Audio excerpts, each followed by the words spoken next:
ಓಂ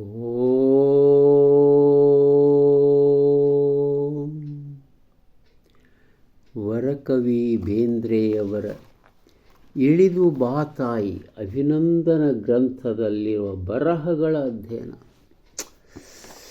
ಸಾರ ರೂಪದ ಅಧ್ಯಯನ. ಇವತ್ತು ನಾವು ಮತ್ತೊಂದು ಶ್ರೇಷ್ಠವಾದ ಬರಹಗಳತ್ತ ನಾವು ಹೋಗ್ತಾ ಇದ್ದೇವೆ. ಅದನ್ನು ಬರೆದಂಥ ಮಹನೀಯರು ಯಾರಪ್ಪ ಅವರು? ಗೋರೂರು ರಾಮಸ್ವಾಮಿ ಅಯ್ಯಂಗಾರವರು.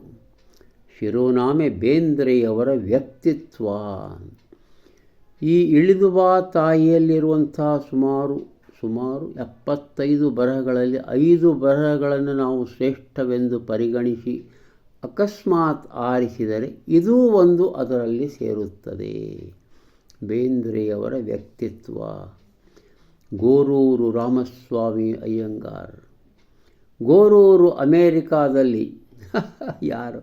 ಇನ್ನೂ ಕೆಲವು ಅನೇಕ ಪ್ರಬಂಧಗಳ ಬರಹಗಾರರು, ಸ್ವಾತಂತ್ರ್ಯ ಯೋಧರು. ನಮ್ಮ ಮೈಸೂರು ಸಂಸ್ಥಾನದಲ್ಲಿ ಪ್ರಜೆಗಳೇ ಆಳಬೇಕು ಅನ್ನಿಸಲಿ ಹೋರಾಟ ಮಾಡಿದಂಥವರು, ಕರ್ನಾಟಕ ರಾಜ್ಯ ಆಗಬೇಕಂಥೇಳಿ ಬಡಿದಾಡಿದವರು, ಆಮೇಲೆ ವಿಧಾನಸೌಧ ಸದಸ್ಯರಾದವರು, ಹರಿಜನೋದ್ಧಾರ ಗ್ರಾಮೋದ್ಧಾರಕ್ಕಾಗಿ ದುಡಿದಂಥ ಮಹನೀಯರು, ಒಬ್ಬ ಕನ್ನಡದ ಶ್ರೇಷ್ಠ ಸಾಹಿತಿಗಳು, ಪ್ರಬಂಧ ಸಾಹಿತಿಗಳು, ಹಾಸ್ಯ ಸಾಹಿತಿಗಳು. ಗೋರೂರವರ ಪುಸ್ತಕಗಳಲ್ಲಿ ಹಾಸ್ಯ ಹಾಸ್ಯ ಹಾಸ್ಯ ಅವರ ವ್ಯಕ್ತಿತ್ವದಲ್ಲಿಯೂ ಹಾಸ್ಯ. ಅದ್ಭುತವಾದ ವ್ಯಕ್ತಿ ಅಂತ ಮಹಾ ವ್ಯಕ್ತಿ ಅವರು. ಬೇಂದ್ರೆಯವ್ರ ಬಗ್ಗೆ ಬರೆದಾರೆ ಇಲ್ಲಿ. ನಿಮ್ಗೆ ಆಶ್ಚರ್ಯ, ಇನ್ನೊಂದು ಆಶ್ಚರ್ಯ ಅಂದರೆ ವರಕವಿ ಬೇಂದ್ರೆಯವರು, ರಾಷ್ಟ್ರಕವಿ ಕುವೆಂಪು ಅವರು ಇಬ್ಬರು ಗೋರೂರು ರಾಮಸ್ವಾಮಿ ಅಯ್ಯಂಗಾರನ್ನು ಶ್ಲಾಘಿಸಿದ್ದರು. ನಮ್ಮ ಕನ್ನಡ ಸಾಹಿತ್ಯ ಒಂದು ಉತ್ತಮ ಸಾಹಿತ್ಯವನ್ನು ಪಡೀತು, ಪ್ರಬಂಧ ಸಾಹಿತ್ಯ, ಪ್ರವಾಸಿ ಸಾಹಿತ್ಯ ಪಡೆಯಿತು ಅಂಥೇಳಿ ರಾಷ್ಟ್ರಕವಿ ಕುವೆಂಪು ಅವರು ವರ್ಣನ ಮಾಡಿದ್ದಾರೆ. ಅದರಂತೆ ವರಕವಿ ಬೇಂದ್ರೆಯವರಂತೂ ಅವರ ಒಂದು ಅಪರೂಪವಾದಂಥ ಈ ವ್ಯಕ್ತಿ ಬಹಳ ಅಪರೂಪದ ವ್ಯಕ್ತಿ ಅಂಥೇಳಿ ಹೇಳಿದ್ದಾರೆ. ಈ ಲೇಖನದಲ್ಲಿ ಬರುತ್ತೆ ಮುಂದೆ. ಏನಪ್ಪ ಇದು? ಪ್ರತಿಯೊಂದು ಪ್ಯಾರ, ಪ್ರತಿಯೊಂದು ಶಬ್ದ, ಪ್ರತಿಯೊಂದು ವಾಕ್ಯವನ್ನು ಇಲ್ಲಿ ಓದಬೇಕನ್ನಿಸ್ತದೆ. ಅಷ್ಟೊಂದು ಸುಂದರವಾದ ಬರಹ ಇದು, ಅಷ್ಟೊಂದು ಸುಂದರವಾದ ಬರಹ. ಶ್ರೀಮಾನ್ ಬೇಂದ್ರೆಯವರನ್ನು ಕಾಣದವರು ಕರ್ನಾಟಕದಲ್ಲಿ ಯಾರೂ ಇಲ್ಲ. ಅವರ ಕವಿತೆಯನ್ನು ಅರಿಯದ ಕನ್ನಡಿಗರು ಭಾರತದಲ್ಲಿ ಆಗಲಿ ಜಗತ್ತಿನಲ್ಲಿ ಆಗಲಿ ಇಲ್ಲ.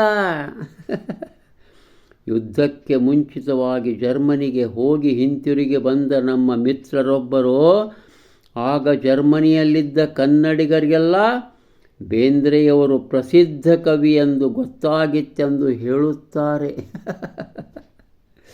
ಯಾವಾಗ ಬರೋರು? ಹಿಂದಿ, ಮರಾಠಿ, ಇಂಗ್ಲೀಷ್, ಬಂಗಾಳಿ ಎಲ್ಲ ಭಾಷೆಗಳ ಪತ್ರಿಕೆಗಳು ಬೇಂದ್ರೆಯವರನ್ನು ಕುರಿತು ವಿಮರ್ಶಾತ್ಮಕ, ಪ್ರಶಂಸಾತ್ಮಕ ಲೇಖನಗಳನ್ನು ಪ್ರಕಟಿಸಿವೆ ಅಂತ ಬರಿತಾ ಇದ್ದಾರೆ. ಕರ್ನಾಟಕದ ಹಾದಿಗಳೆಲ್ಲ ಶ್ರೀಮಾನ್ ಬೇಂದ್ರೆಯವರ ನಡಿಗೆಯಿಂದ ಸವೆದಿವೆ. ಇವರು ಕನ್ನಡ ನಾಡಿನ ಮೂಲೆ ಮೂಲೆಗಳಲ್ಲಿ ತಿರುಗಿದ್ದಾರೆ. ಇವರ ತೇಜಃಪುಂಜವಾದ ಮುಖವನ್ನು ಒಂದು ಸಲ ನೋಡಿದರೆ ಸಾಮಾನ್ಯವಾಗಿ ಮರೆಯುವುದು ಸಾಧ್ಯವಿಲ್ಲ. ವಿಶಾಲವಾದ ಹಣೆ, ಎತ್ತರವೂ ಕುಳ್ಳೂ ಅಲ್ಲದ ದೇಹ, ಹಾಸ್ಯದಿಂದಲೂ ಚಕಮಕ ಚಂಚಲದಿಂದಲೂ ಜ್ಯೋತಿಯ ಕಿಡಿಯಂತೆ ಹೊಳೆಯುವ ಕಣ್ಣುಗಳು, ತಲೆಯ ಮೇಲೇರಿಸಿದ ಖಾದಿ ಅರಿವೆಯ ಟೋಪಿ, ಮುಖದಲ್ಲಿ ಒಂದು ವಿಧವಾದ ಧೈರ್ಯ, ಕೆಚ್ಚು, ತ್ಯಾಗ, ಅನಾಸಕ್ತಿ. ಈ ಪ್ರಪಂಚವನ್ನು ಮರೆತು ಎಲ್ಲೋ ವಿವರಿಸುತ್ತಿರುವಂತಹ ದೂರದ ನೋಟ.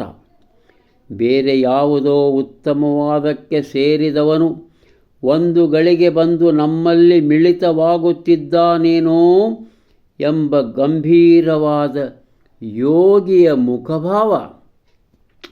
ಈ ನೈಜವಾದ ಗುಣಗಳಿಂದ ಬೇಂದ್ರೆಯವರು ಸ್ವಾಭಾವಿಕವಾಗಿ ಎಲ್ಲರ ಗಮನವನ್ನು ಎಳೆಯುತ್ತಾರೆ. ಅವರ ಸಾನ್ನಿಧ್ಯದಲ್ಲಿರುವಾಗ ಒಂದು ಅದ್ಭುತವಾದ, ಸಾತ್ವಿಕವಾದ, ಸ್ವಚ್ಛವಾದ ಶಕ್ತಿಯ ಎದುರಿಗೆ ಇರುವ ಮನೋಭಾವ ನಮಗೆ ಉಂಟಾಗುತ್ತದೆ. ಆಹಾ, ವರ್ಣನ ನೋಡಿ, ವರ್ಣನ ಎಷ್ಟು ಅದ್ಭುತವಾದ. ಬೇಂದ್ರೆಯವರ ಪ್ರಸಿದ್ಧಿ ಅವರು ಹೋಗುವುದಕ್ಕಿಂತ ಮುಂಚೆ ಎಲ್ಲ ಕಡೆಗೆ ಹೋಗುತ್ತಿದೆ. ಆದರೂ ಅವರನ್ನು ಮುಖತಃ ನೋಡಿದ ಕೂಡಲೇ ಅವರ ಪ್ರಸಿದ್ಧಿ ಅವರ ಯೋಗ್ಯತೆಗಿಂತ ಅತ್ಯಂತ ಕಡಿಮೆ ಅಂತ ಗೊತ್ತಾಗುತ್ತದೆ ಅಂತ ಬರೀತಾರೆ. ಅವರ ಕಾವ್ಯಗಳಿಗಿಂತ ಅವರು ಹಿರಿಯರು. ಅದ್ಭುತವಾದ ಮಾತು ನೋಡಿ ಬರೆದದ್ದಿದೋ. ಅವರ ಕಾವ್ಯಗಳಿಗಿಂತ ಅವರು ಹಿರಿಯರು. ಅವರನ್ನು ನೋಡಿದವರಿಗೆ ಎಲ್ಲಿಯೋ ಒಂದು ಸ್ಫೂರ್ತಿಯ ಗಳಿಗೆಯಲ್ಲಿ ಇವರಿಂದ ಕಾವ್ಯ ಹೊರಟು ಬಿಟ್ಟಿದೆ ಎಂಬ ಭಾವ ಬರುವುದಿಲ್ಲ. ಇಂತಹ ವ್ಯಕ್ತಿ ಇಂತಹ ಮಾತನ್ನು ಹೇಳುವುದು ಸಹಜವಾದುದೇ. ಈ ವ್ಯಕ್ತಿ ನಡೆಸುತ್ತಿರುವ ಜೀವನ ಇವರ ಕಾವ್ಯಕ್ಕಿಂತ ಹಿರಿಯದು. ಆಹಾ, ಇವರಿಂದ ಇನ್ನೂ ಮಹತ್ತರವಾದ ಕಾವ್ಯ ಸೃಷ್ಟಿಯಾಗುತ್ತದೆ ಎಂದು ತೋರುತ್ತದೆ ಅಂತ ಬರೀತಾರೆ. ಶಾಬಾಷ್. ಶ್ರೀಮಾನ್ ಬೇಂದ್ರೆಯವರ ಬಾಳಿನಲ್ಲಿ ಕೃತಕತೆ, ಎರಡು ಮುಖ ಇಲ್ಲ. ಇವರು ಹೇಳುತ್ತಿರುವುದು ಬಾಳುತ್ತಿರುವುದು ಒಂದೇ. ಇವರು ಹೇಳುತ್ತಿರುವುದು ಬಾಳುತ್ತಿರುವುದು ಒಂದೇ. ಕವಿಗಳ ತಲೆಹರಟೆಯನ್ನು ಅವರು ಹಾರು ಗುದುರೆಯ ಸ್ವಾರರಾಗಿ ಮೆರೆಯುವುದನ್ನು ನೋಡಿದವರಿಗೆ ಬೇಂದ್ರೆಯವರ ಸರಳತೆ ಬೇಸಗೆಯ ಮಲೆಯ ಮಾರುತದಂತೆ ಚೈತನ್ಯದಾಯಕವಾಗುತ್ತದೆ. ಅಬ್ಬಾ,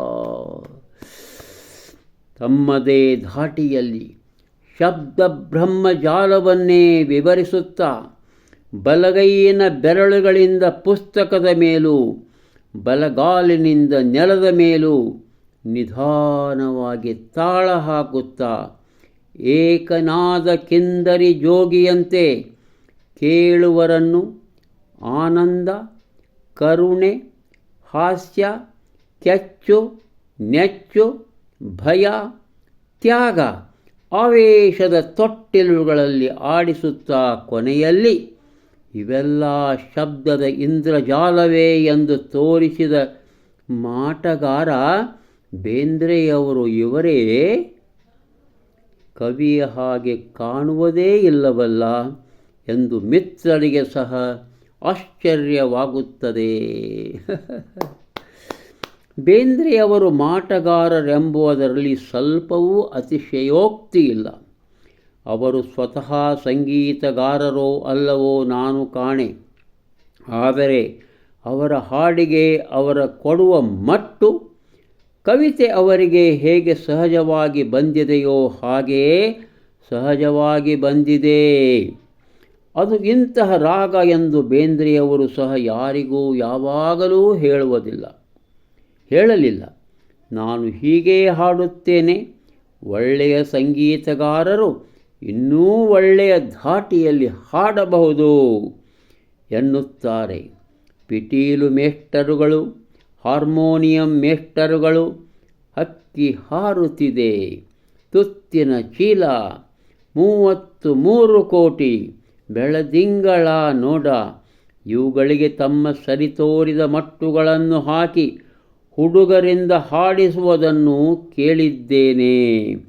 ಆದರೆ ಅವು ಆಗ ಸಪ್ಪೆಯಾಗಿ ಕಂಡಿವೆ. ಸ್ವರದೊಂದಿಗೆ ವೇದ ಬಂದಂತೆ ಬೇಂದ್ರೆಯವರ ಕವನ ಅದರ ಮಟ್ಟುಗಳೊಂದಿಗೆ ಅವರಿಗೆ ಸಿದ್ಧಿಸಿದೆ. ಆ ಮಟ್ಟು ಅಲೆಯಾಗಿ ಎದ್ದು ಆನಂದವಾಗಿ ಮಂಗಳ ಲೋಕದ ಅಂಗಳಕ್ಕೆ ಏರುವುದು. ಸುಳಿಯಾಗಿ ವಾಚಕನಲ್ಲಿ ರಸಾನುಭವನುಂಟು ಮಾಡುವುದು. ಈ ಕಾವ್ಯದ ಪೂರ್ಣ ಅನುಭವಕ್ಕೆ ಈ ಕಾವ್ಯದ ಮಾತು ಮಾತ್ರವೇ ಸಾಲದು, ಇದನ್ನು ಸೃಷ್ಟಿಸಿದ ಸಂಸ್ಕೃತಿಯೂ ಬೇಕು ಎಂದು ಗೋಚರವಾಗುವುದು. ಕೆಲವು ಕವನಗಳಂತೂ ಬೇಂದ್ರೆಯವರು ಹಾಡಿದಂತೆ ಹಾಡದಿದ್ದರೆ ಸಿದ್ಧಿಸುವುದೇ ಇಲ್ಲ. ನಮಸ್ಕಾರ.